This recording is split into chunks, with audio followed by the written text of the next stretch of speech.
Glória a Deus, graça e paz. Que alegria ter você conosco acompanhando esse curso Como Estudar a Bíblia. Nós estamos no módulo 1 do curso da Rede de Ensino Instituto Jáfia e estamos na quarta aula. Na última aula nós estivemos falando sobre como a Bíblia chegou até nós, a importância da gráfica, da propagação da mensagem da Palavra de Deus e da expansão do Evangelho aos quatro cantos da terra.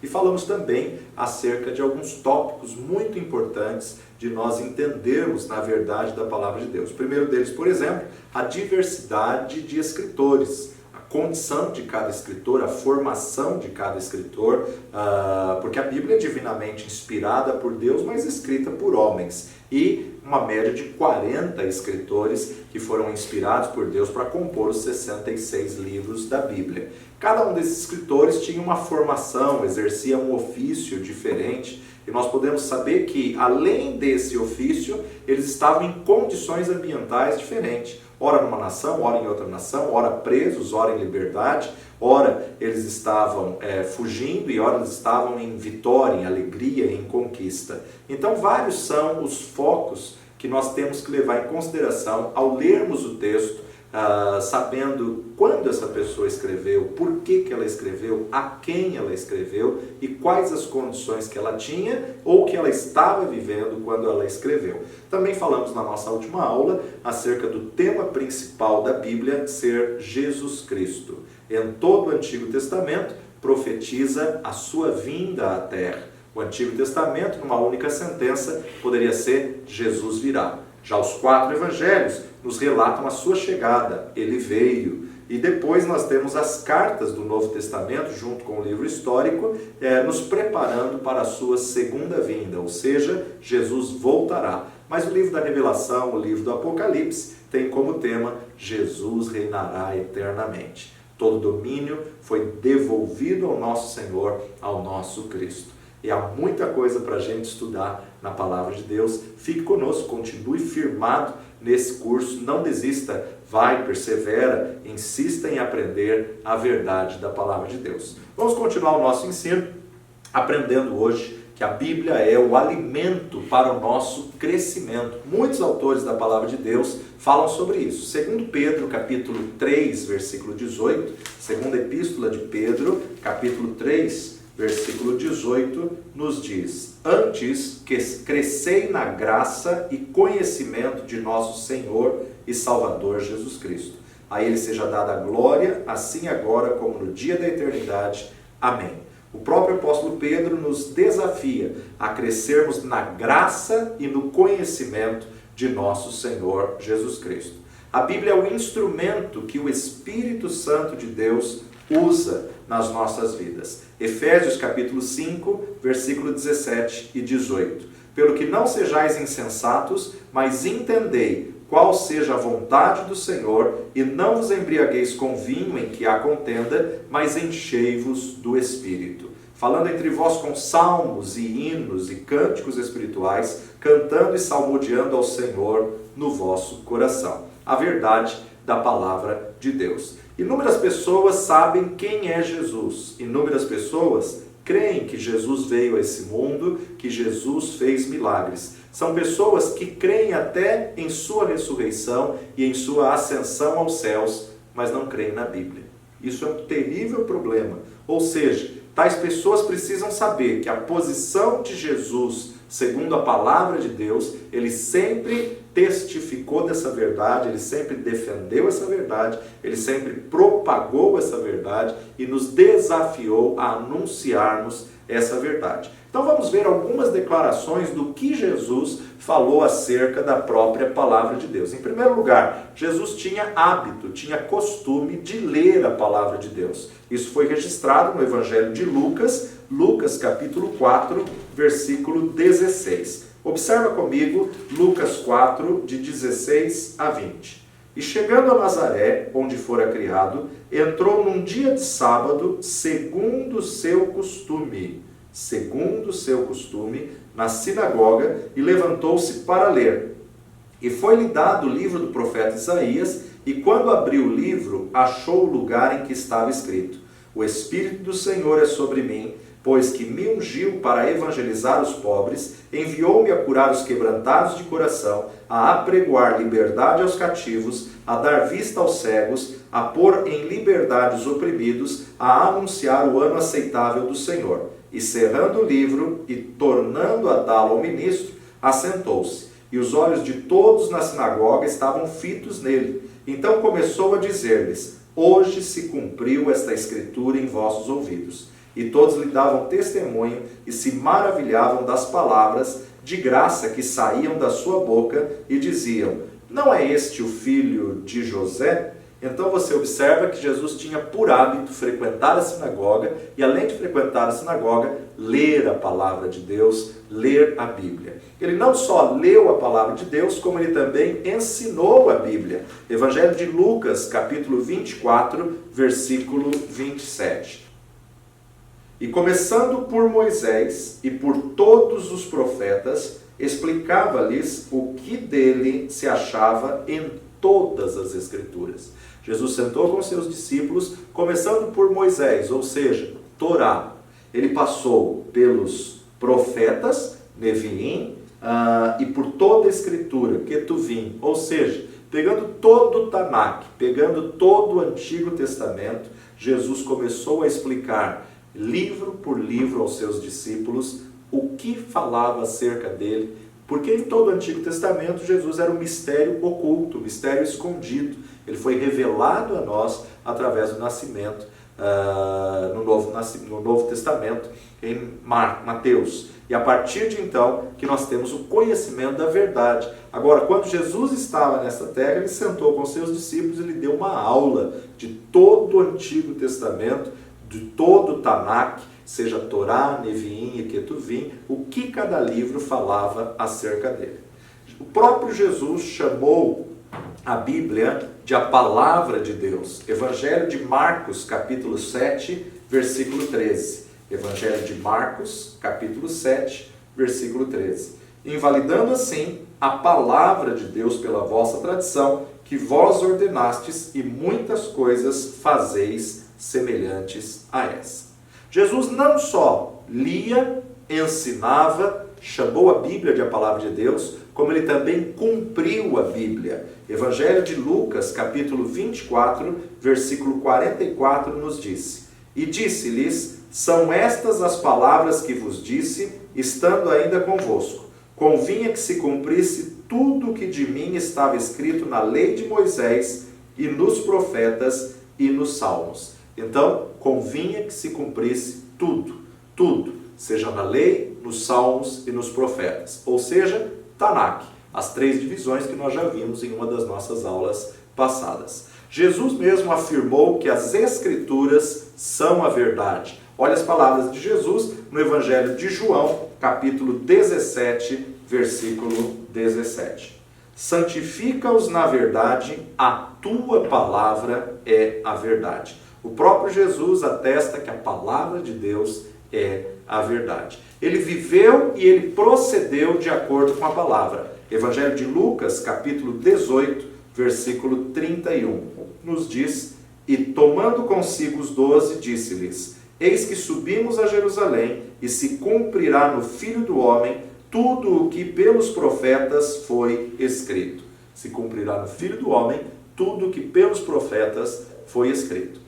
Declarou que o escritor Davi falou pelo Espírito Santo. O próprio Jesus declarou que Davi falou inspirado pelo Espírito Santo de Deus. Isso foi registrado no Evangelho segundo Marcos, capítulo 12, versículo 35 e 36. Quando Jesus dizia, ensinando no templo: como dizem os escribas que o Cristo é o filho de Davi, o próprio Davi disse pelo Espírito Santo: o Senhor disse ao meu Senhor: assenta-te à minha direita, até que eu ponha os teus inimigos por escabelo de seus pés. Pois, se Davi mesmo chama Senhor, como é logo seu filho? E a grande multidão o ouvia de boa vontade. Então, o próprio Jesus inspirou, o próprio Jesus registrou, o próprio Jesus testificou que a Bíblia é a palavra de Deus. No deserto, quando Jesus derrotou o inimigo, quando ele venceu Satanás, ele venceu pelo poder da palavra. E Jesus sempre declarou, está escrito. E quando ele citou está escrito, ele citou a Escritura, ele citou a Torá, ele citou o Antigo Testamento. Veja comigo, Deuteronômio, capítulo 8, versículo 3. Livro da Torá, livro do Pentateuco, Deuteronômio, capítulo 8, versículo 3. E te humilhou, e te deixou ter fome, e te sustentou com um maná, que tu não conhecestes, nem teus pais o conheceram, para te dar a entender que o homem não viverá só de pão, mas de tudo que sai da boca do Senhor viverá o homem. Essa foi uma das falas que Jesus fez ao vencer Satanás ali no deserto. Nem só de pão viverá o homem, mas de toda palavra que sai da boca de Deus. Isso é um registro da Torá, um texto da Torá em Deuteronômio capítulo 8, versículo 3. Outra, Deuteronômio capítulo 6, versículos 13 e 14. O Senhor teu Deus temerás e a ele servirás e pelo seu nome jurarás. Não seguireis outros deuses, os deuses dos povos que houver à roda de vós. Então, Jesus venceu Satanás dizendo, somente ao Senhor teu Deus adorarás. Ele estabeleceu que não podia de maneira nenhuma servir a outros deuses. Então nós observamos que o próprio Jesus atesta a verdade, a veracidade da palavra de Deus. Temos que entender que a Bíblia é o livro mais antigo do mundo, foi o primeiro a ser publicado pela Gráfica de Gutenberg, ao mesmo tempo que ela também é o livro mais moderno do mundo. A Bíblia dá glória a Deus e mostra também a fraqueza do homem. Ela diz que Davi era um homem segundo o coração de Deus, mas como também apresenta a nós os pecados que esse homem cometeu. Como nós vemos nos livros de Reis, de Crônicas e de Salmos, registrando toda a sua vida. A Bíblia registra o caso da embriaguez de Noé, mas também nos mostra que em sua geração ele foi o único que achou graça diante dos olhos de Deus. Ela nos mostra que Abraão era amigo de Deus, mas também registra a dissimulação de Abraão ao mentir que Sara era sua irmã.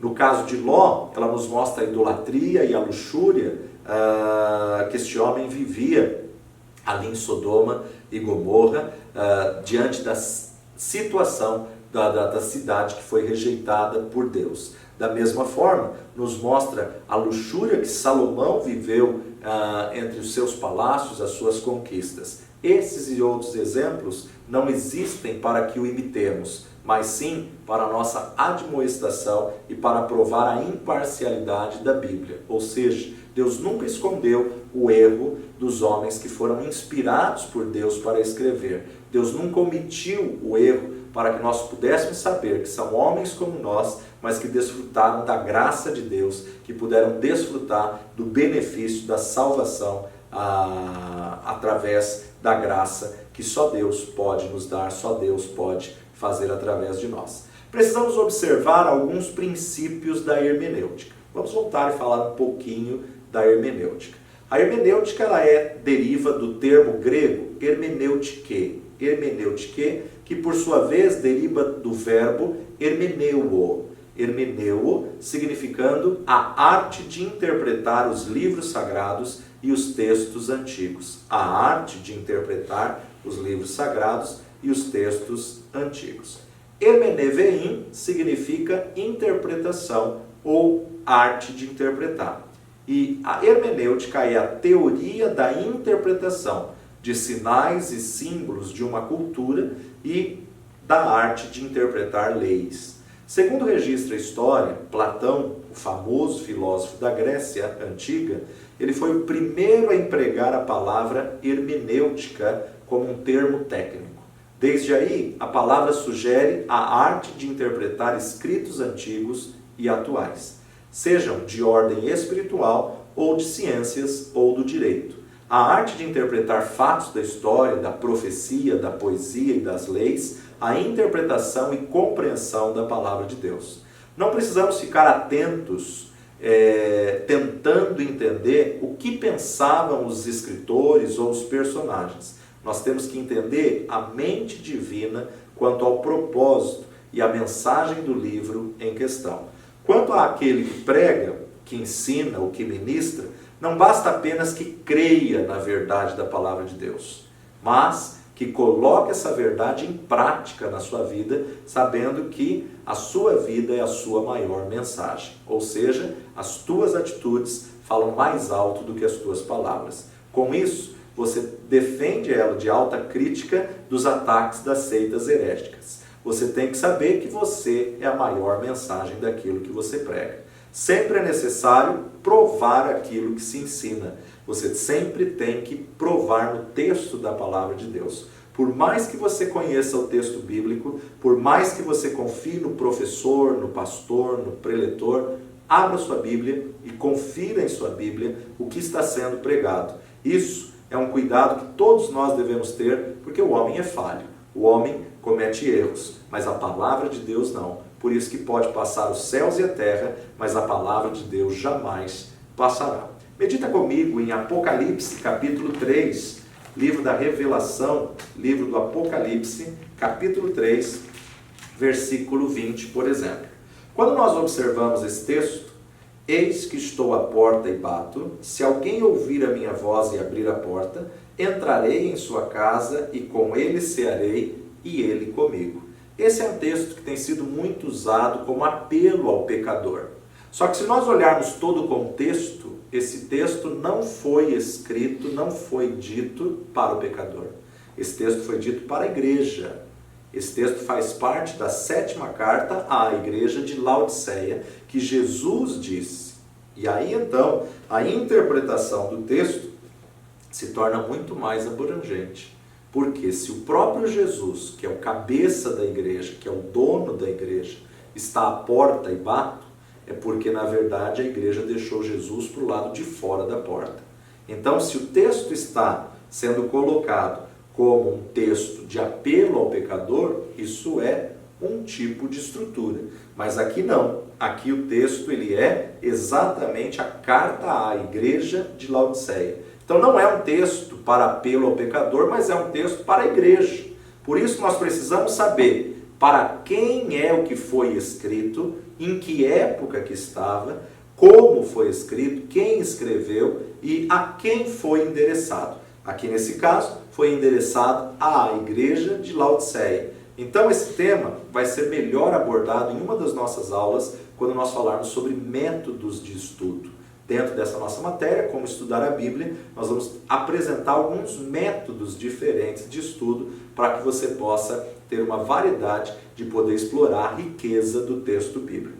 Vamos falar hoje sobre alguns princípios da hermenêutica. Em primeiro lugar, busca o Espírito Santo de Deus em oração para a leitura da palavra de Deus. Porque o Espírito Santo te capacita, te instrui, te faz lembrar. O Espírito Santo de Deus te revela. Então a importância de você buscar o Espírito Santo de Deus no estudo da palavra de Deus. Em segundo lugar, conheça o vocabulário.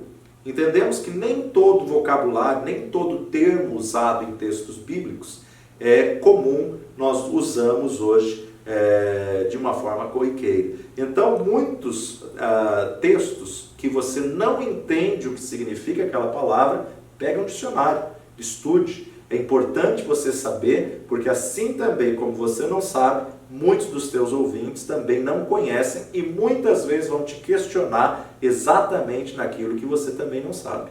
Então, cuidado, antes de você apresentar uma mensagem, discorrer uma pregação, apresentar um sermão, saiba exatamente o que significa cada termo do texto que você está usando.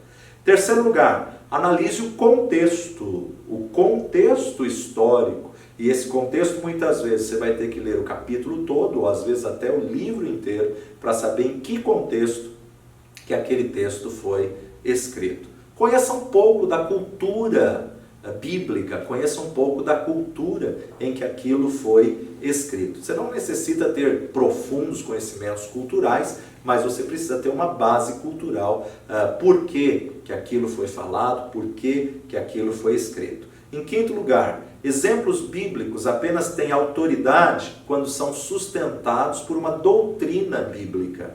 Nós vamos falar dentro de algumas aulas os pontos doutrinários que vão fazer de um credo religioso cristão ou não cristão, cristão ou herege. Você tem que conhecer os pontos da doutrina bíblica. A experiência pessoal, ela é interpretada pela Bíblia e não a Bíblia interpretada pela experiência. Isso é muito importante no decorrer do seu estudo. Conheça o plano geral de Deus. Hoje estamos na dispensação da graça e o plano de Deus é resgatar, reconciliar, perdoar. O plano de Deus é levar a humanidade ao arrependimento para que possa desfrutar do perdão de Deus e da vida eterna. E em sétimo lugar, conheça as figuras de linguagem das Escrituras. Nem tudo é literal, tem muitas coisas que são metáfora, muitas coisas são parábolas, muitas coisas estão escritas no texto como uma hipérbole. Então, cada uma dessas é uma figura de linguagem que nós vamos abordar também em uma das nossas próximas aulas.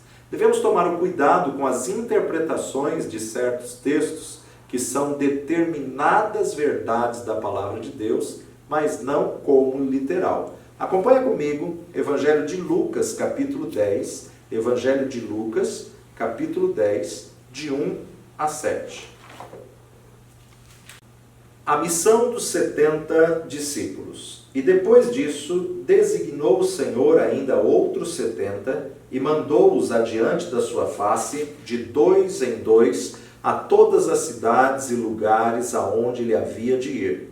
E dizia-lhes: grande é, em verdade, a seara, mas os obreiros são poucos. Rogai, pois, ao Senhor da seara que envie obreiros para a sua seara. Ide, eis que vos mando como cordeiros ao meio de lobos. E não leveis bolsa, nem alforge, nem sandálias, e a ninguém saudeis pelo caminho. E em qualquer casa onde entrares, dizei primeiro: paz seja nesta casa. E se ali houver algum filho de paz, repousará sobre ele a vossa paz, e se não, voltará para vós. E ficai na mesma casa, comendo e bebendo do que eles tiverem, pois digno é o obreiro do seu salário, não andeis de casa em casa. Claro que nós temos que tomar um cuidado muito grande na interpretação desse texto.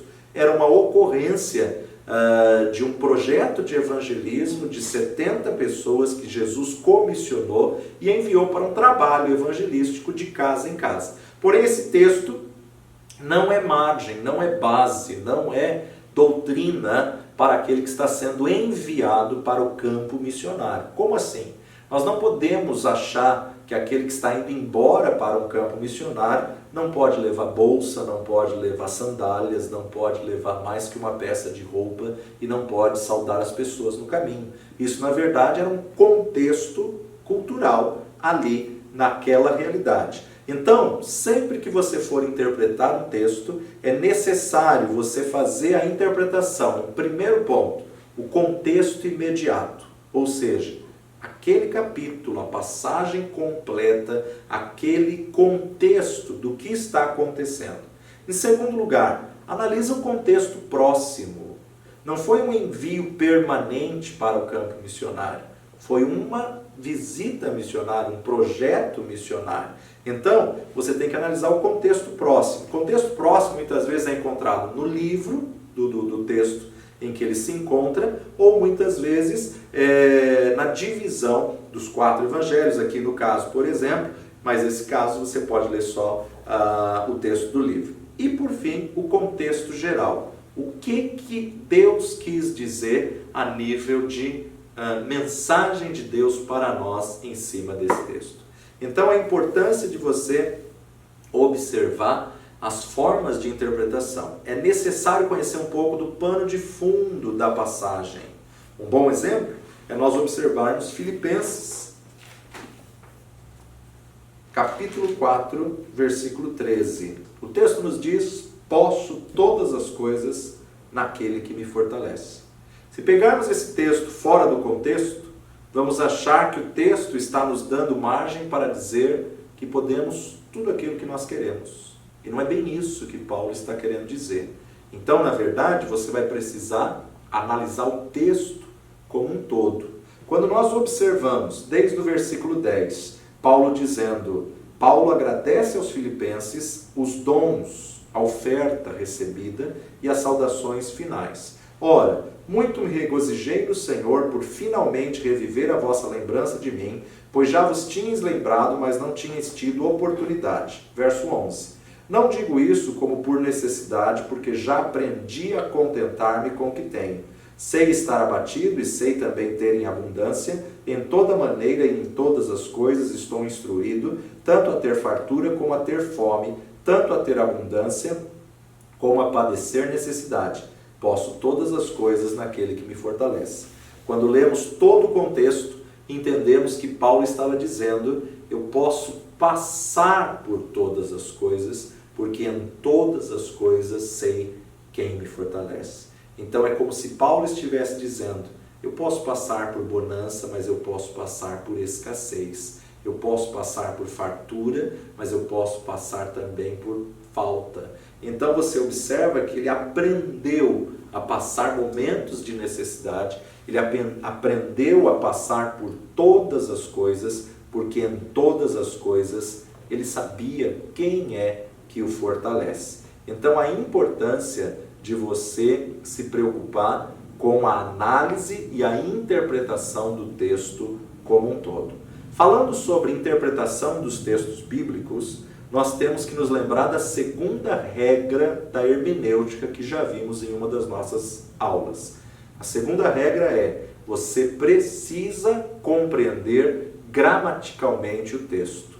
Gramática, né? Você precisa, antes de analisar, antes de compreender teologicamente, você tem que entender a interpretação do texto. O que está querendo dizer no literal o que você acabou de ler. Ou seja, leia o mesmo texto quantas vezes forem necessárias até entendê-lo. Leia o mesmo texto a ponto de narrar, de contar a história daquilo que você está querendo entender. Então, antes de conhecer teologicamente o texto, conheça o texto gramaticalmente. O que cada personagem verdadeiramente quis dizer? O que Deus falou? O que cada personagem agiu mediante em cima do que Deus falou? Então não tenha preguiça de destacar as palavras e os termos dos quais você desconhece o significado. E quando você desconhece o significado, procure um bom dicionário ou faça anotações ao redor do texto na própria Bíblia, para que você possa sempre saber, quando você lê aquela palavra, você tem a interpretação do que ela significa. Sendo um livro, a Bíblia contém princípios de composição, as quais se baseiam em recursos literários, tais como comparação, contraste, repetição, intercâmbio, gradação, continuação, clímax, ponto decisivo, particularização, generalização, causa, substância, instrumentação, explanação, preparação, sumarização, interrogação, harmonia, principalidade e radiação. Esses são alguns recursos literários que contém no texto, na composição do texto bíblico.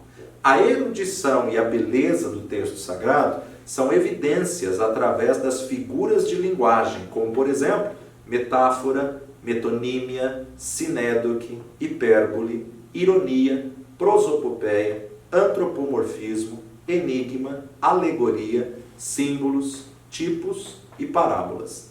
Tudo isso nós vamos ver nas nossas próximas aulas. Você não pode deixar de ouvir e estudar cada uma delas e ouvir quantas vezes necessárias para que você possa ter um bom aprendizado de como estudar a Bíblia. Pergunte ao texto qual é o pronome no texto que você está lendo. Destaque os verbos. Estabeleça quem é o sujeito, qual é o substantivo. Pergunte ao texto quem está falando.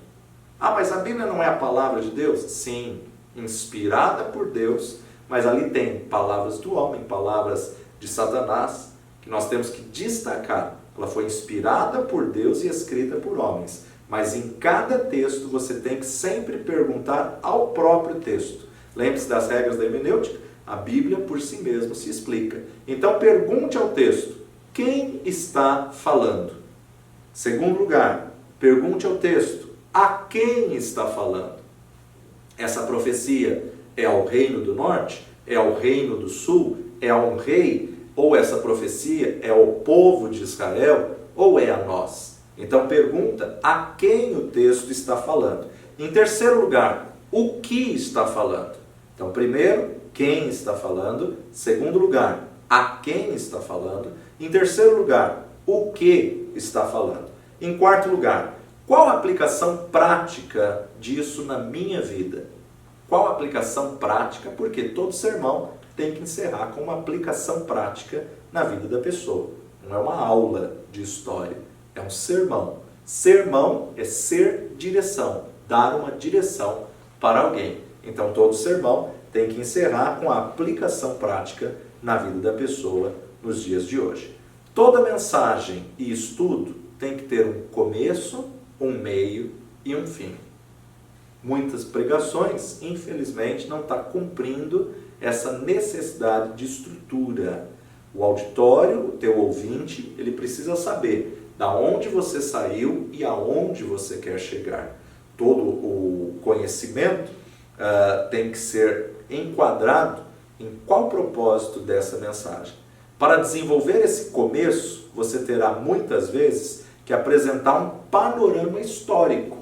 Agora, você não pode ser cansativo nesse panorama histórico, mas você tem que criar um pano de fundo para poder explanar a verdade daquilo que você quer apresentar. O cenário, a contextualização da pessoa na história. Essa composição deverá expressar unidade. Então isso é muito importante para que você tenha um ministério eficaz, para que você tenha um sermão abençoado, para que as pessoas possam extrair aquilo que você quer transmitir. Nunca se esqueça, começo, meio e fim. O sermão tem que demonstrar da onde você quis sair e aonde você quis chegar e por onde você passou. Além dessa análise, nós precisamos trabalhar um pouquinho com a análise morfológica. É isso aí. Aquela aula que muitas vezes você não gostava na língua portuguesa, mas é necessário para uma boa interpretação de texto. O estudo da formação de estrutura, ou seja, identificar verbo, pronome, sujeito, substantivo, identificar o que é metáfora, identificar quem é o sujeito, quem é o verbo, a quem falou e o que falou. Isso é muito importante para que você possa ter uma excelente interpretação de texto e desfrutar dos recursos literários e da expressão da linguagem. Fique conosco, que o Senhor te abençoe poderosamente. Nossa próxima aula, nós estaremos entrando em recursos literários e depois estaremos falando acerca de como usar isso na palavra de Deus. Que o Senhor te abençoe poderosamente. Persevere, não desista, porque o Senhor te chamou para uma excelente obra.